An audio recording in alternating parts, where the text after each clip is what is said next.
미국 제14나 특수부대 사령관실. 아니, 도대체 한국에는 뭐하러 훈련비를 들여서 파견까지 간다는 말씀입니까? 차라리 그 정도의 경비라면 히말라야를 한 번 더 가시죠. 이곳에는 여러 명의 군인이 한국으로의 파견 때문에 의견 마찰을 일으키고 있습니다. 특히 한 군인은 히말라야까지 들먹이며 한국 파견을 반대하고 나서는데요. 하지만 무슨 일인지 이들은 기어이 한국으로 파견을 나가게 됩니다. 그리고 치악산이라는 한국의 명산으로 훈련을 나갔다가 충격적인 경험을 하게 되고 급기야 개거품을 물고 경악하기에 이르렀다고 하는데요. 도대체 이들 미국 산악 특수부대원들은 한국의 치악산에서 무슨 일들이 있었던 것일까요? 안녕하세요. 저는 미국 제10산악 특수부대에서 복무 중인 아이언 테일러라고 합니다. 저희 제10산악사단으로 말씀드릴 것 같으면 뉴욕 포트드럼에 본부를 둔 미국 육군의 경보병 사단으로 제18 공수군단의 예하부대로 거친 지형과 날씨 환경에서의 전투에 특화된 사단입니다. 저는 이 부대에서 복무한다는 것에 크나큰 자부심을 느끼고 있는 뼛속까지 군인이었죠. 하지만 자부심과는 별개로 우리 부대는 악명 높은 훈련 강도 때문에 웬만한 남자들은 입대를 꿈꾸지도 못하는 것으로 유명합니다. 중도 포기하는 사람들도 허다하죠. 실제로 입대를 한 이후에도 훈련 강도가 거의 지옥 같은 수준이라서 억지로 입대를 한 자들은 후회하는 자들도 있을 정도입니다. 그런 부대에서 복무하는 저였지만 저희가 희대의 명산이라고 불리는 히말라야 산맥을 정복한 이후로는 뭐랄까, 저의 자부심이 하늘을 치솟았다고 해야 할까요?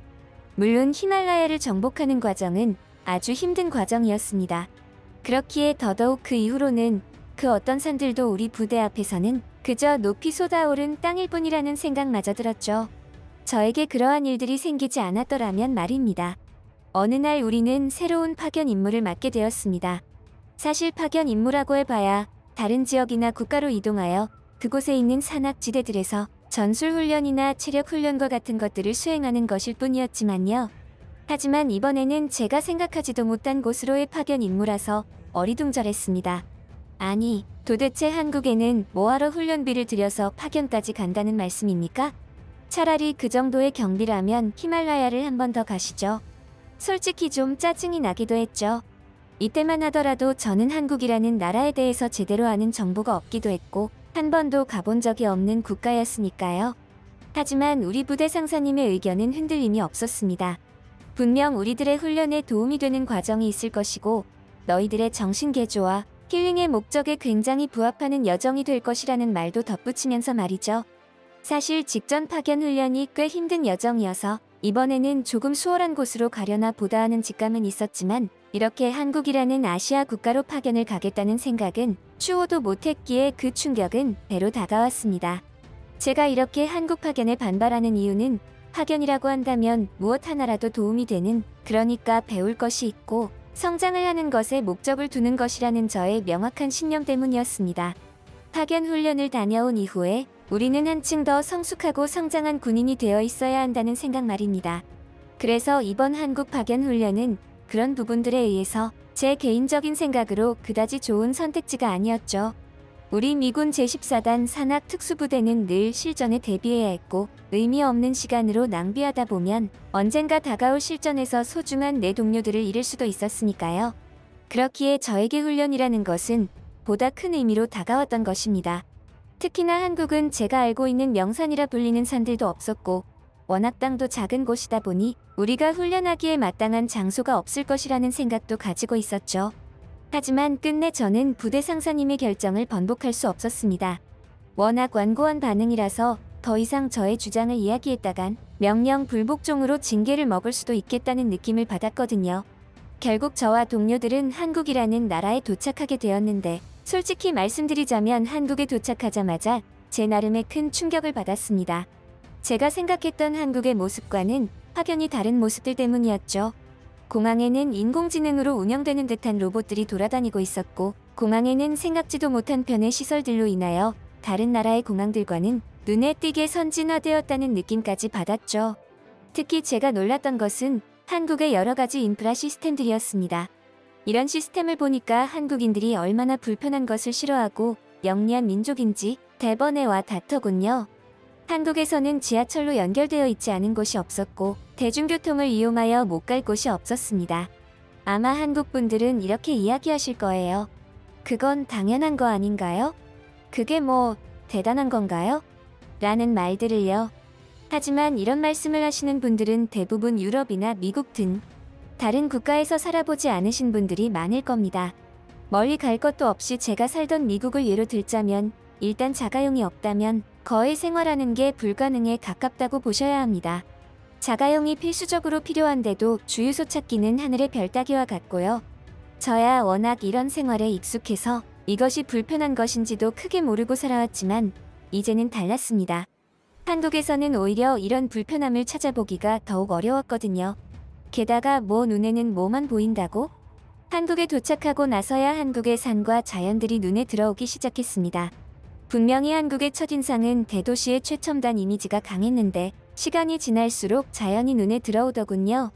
그래서 내가 이런 부분들이 참 신기하다는 이야기를 동료들과 나누었는데 한국에 대해서 잘 아는 동료 한 명이 이런 말을 했죠.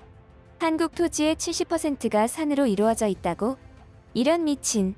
저는 처음에 그 이야기를 믿지 않았습니다. 잘 모르고 하는 소리라고 생각했죠. 하지만 정보를 찾아보니 그 말은 진짜였고 저는 매우 놀랐죠. 게다가 제가 또다시 놀란 점이 있었습니다. 그건 바로 한국의 등산 문화에 대한 것들 때문이었어요. 한국을 잘 안다고 자처하는 동료의 말에 따르면 한국에는 등산하기가 매우 수월해서 자가용 없이 대중교통만으로 산 입구까지 가는 것이 가능하고 심지어 그곳에서 등산 장비나 용품들을 대여할 수 있는 시스템을 갖추고 있다고요. 미국에서는 모든 등산 용품을 스스로 챙겨서 그 무거운 장비들을 차에 싣고 다녀야 했는데 한국에서는 그럴 필요가 전혀 없다는 것이었죠. 왜 그런 생각을 못했지? 왜 미국에는 그런 시스템이 없지? 저는 그러한 시스템이 있다는 자체가 놀라웠습니다. 그리고 정녕 한국이 미국보다 선진화된 시스템들을 갖추고 있다는 것에 큰 충격을 받았습니다. 세계에서는 최고의 선진국이라 불리는 미국이지만 오늘만큼은 그런 말을 제 입 밖으로 꺼내기가 부끄러운 지경이었죠. 분명히 인정해야 했습니다. 어떤 부분들에서는 한국이 미국을 상회하는 수준이라고 말이죠. 한국에 도착한 지 이틀째 되는 날이었습니다. 저는 한국의 예상치 못한 모습들에 완전히 혼이 나가버린 상태였습니다. 별 관심이 없었던지라 잘 알지 못했던 부분들이 크게 작용했겠지만 저에게는 그 이상의 혼란스러움까지 생기게 되었으니까요. 미국보다도 선진 시스템이 있는 나라라니 제가 흥분하지 않을 수가 없었죠. 그래서 저는 같이 파견을 나온 상사를 보채고 답답하기 시작했습니다. 원래는 오늘까지는 휴식을 취하고 시차 적응도 하는 스케줄이었는데 저는 그 일정을 수정하여 훈련을 하루 일찍 시작하자고 졸랐습니다. 물론 다른 동료들의 반발이 심했지만 어찌저찌 제가 잘 구슬려서 초반에 훈련을 앞당기고 나중에 휴식 기간을 더 늘리는 방식으로 스케줄 조정에 성공했죠. 너무나 궁금해졌거든요. 한국이라는 나라가. 그리고 한국에 존재하는 산들을 빨리 경험해보고 싶었습니다. 하지만 그런 저의 궁금증은 얼마 지나지 않아서 후회로 가득 차게 되었죠. 우리가 도착한 곳은 한국의 치악산이라 불리는 곳이었습니다. 이 산을 오르기 시작한 지 얼마 지나지 않아서 저와 동료들은 한국의 산을 만만하게 본 것을 크게 후회하고 말았죠. 사실 이곳 치악산에서 우리들이 하게 될 훈련은 복잡한 전술훈련 같은 게 아니었습니다. 그저 등산 형식의 체력 훈련이 전부였죠. 하지만 그럼에도 우리는 지옥을 경험해야 했습니다. 심지어 등산 도중에 낙오자가 생길 정도의 높은 강도의 체력을 요구하는 코스들이 우리를 괴롭혔죠. 특히나 제가 치악산 등산 중에 놀라서 자빠질 뻔한 경험은 따로 있었습니다. 아이고, 미국 사람들이 여긴 어쩐 일인가? 주한 미군들이요? 이거 고생들이 많구만. 늘 고맙습니다. 많이 힘들죠? 여기가 특히 사다리병창 코스라고 해서 아주 유명한 지옥 코스지. 우리 같은 꾼들이야 자주 오다 보니 식은 죽 먹기지만 말이야. 너무 무리하다가는 토하는 수가 있으니까 욕심 부리지 말고 천천히 가세요. 인자한 웃음을 지닌 한국인 중년 남자분은 유창한 영어로 이러한 말을 남기시고는 쌩하고 우리를 앞질러 가버렸습니다. 아니, 도대체 한국인들은 뭐하는 인종이지? 머리만 좋은 민족이 아니었어? 뭔 체력이 저래? 지금 이 코스들을 이렇게 가뿐하게 지나가다니. 게다가 나이도 우리보다 훨씬 많은 것 같았는데 어쩜 저리 쌩쌩하게 이 지옥 같은 산을 제 집 드나들 듯 한단 말이야. 저는 솔직히 마음속으로 경악했습니다. 아니, 저는 알지 못했지만 저의 얼굴은 아마도 사색이 되어 누가 봐도 병약한 얼굴로 보였을지도 몰랐죠. 실제로 그 중년 남자분의 말대로 부대원 중에서는 구토를 하는 사람이 생겼고, 이는 체력적으로 이 한국의 치악산이라는 곳에 패배를 맛보고 있다는 증거와도 같았습니다. 이때부터 저는 완전히 한국의 영험하고 험난한 산맥에 패배감을 느끼기 시작했습니다. 2번 다시는 한국의 산을 얕보지 않겠다는 다짐을 했지만 지금 당장의 지옥 같은 고비를 넘기는데 온 힘을 다해야 했죠. 심지어 지금 올라온 코스를 다시 하산해야 한다는 사실에 벌써 눈앞이 깜깜해지는 기분이 들었습니다. 솔직히 말해서 아직 완주하지 못한 산악행이었지만 중도 포기를 하고 싶은 생각이 굴뚝 같았죠. 자랑스러운 미군 제14단 산악 특수부대원인 제가 스스로가 낙오자가 되고 싶은 생각을 하다니, 이런 치욕은 2번 다시는 경험하고 싶지 않은 기분이었죠. 저 스스로가 아직도 진정한 군인으로서의 마음가짐이 한참이나 멀었구나 하는 생각이 들었습니다. 그렇게 저는 시간이 지날수록 모든 것을 포기하고 싶은 지경에 이르렀죠. 하지만 그때 저는 다시 한번 놀라운 경험을 하게 되었습니다. 어이, 미군 양반. 아직 포기 안 했네. 그런 정신이면 완봉도 가능하겠는데? 조금만 더 참아. 정상이 얼마 남지 않았으니까. 아까 등산 중에 저에게 말을 걸었던 그 중년 남자분이었습니다. 그런데 그 와중에 벌써 정상까지 정복하고 하산을 하는 듯한 그분은 저에게 정상이 얼마 남지 않았다는 희망의 메시지를 남겨주었죠. 그러더니 다시 아까와 마찬가지로 쿨하게 하산을 마저 하셨습니다. 저는 그 한국인 중년분의 말씀에 갑자기 밥 시간이 된 반려견 마냥 입에서 침이 샘솟기 시작했고, 절망의 기분에서 아주 작은 희망을 발견했습니다. 그 덕분에 저는 얼마 지나지 않아서 한국의 치악산 정상을 맛보게 되었죠. 그리고 그 아름답고 경이로운 절경을 넋을 잃고 바라보았습니다.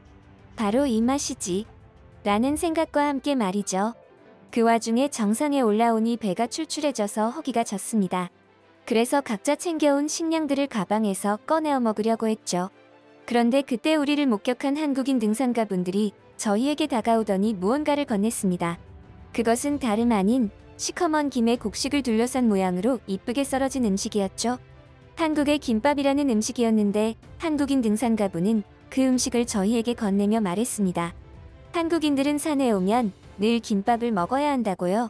처음에는 잘 알지 못하는 음식을 먹는 것이 영 내키지 않아서 망설였던 게 사실입니다.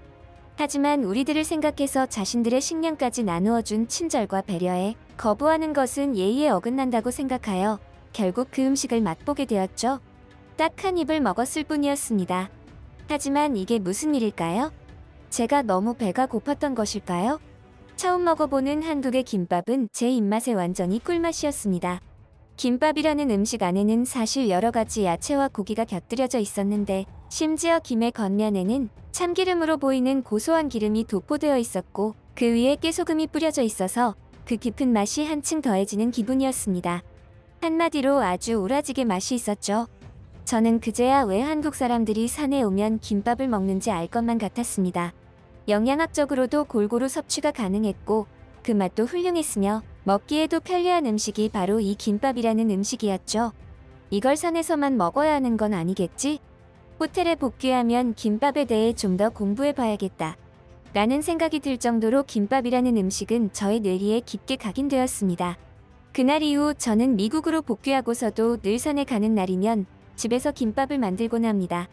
이제는 김밥이라는 음식이 워낙 유명해져서 미국에도 냉동 제품이 유통되는 것으로 알고 있지만, 역시나 김밥은 먹기 전날 재료들을 준비해서 자신의 스타일대로 만드는 것이 제맛인 음식이니까요. 한국으로 훈련을 간다고 해서 편히 쉬기만 할 것이라고 생각했던 저는 오히려 한국에서 그 어떤 다른 외국들보다도 더 많은 것을 배우고 온 느낌이었습니다. 특히 한국 분들의 친절과 배려심은 어디를 가도 다른 나라와 비견될 정도로 저를 미소 짓게 만들죠. 그리고 산악부대의 군인으로 복무를 하면서 나름대로 자부심이라 생각했던 것들이 어쩌면 자만심이 아니었을까 하는 겸손함도 새삼 느꼈습니다. 산이라는 것은 우리들의 발밑에 존재하는 것이 아니라 우리에게 겸손이라는 덕목을 안겨주는 영험한 존재라는 것을 말이죠. 한국에는 아주 명산이 많다고 들었는데 다음 휴가 때는 개인적으로 한국을 방문하고 싶습니다. 나중에 또 봅시다. 한국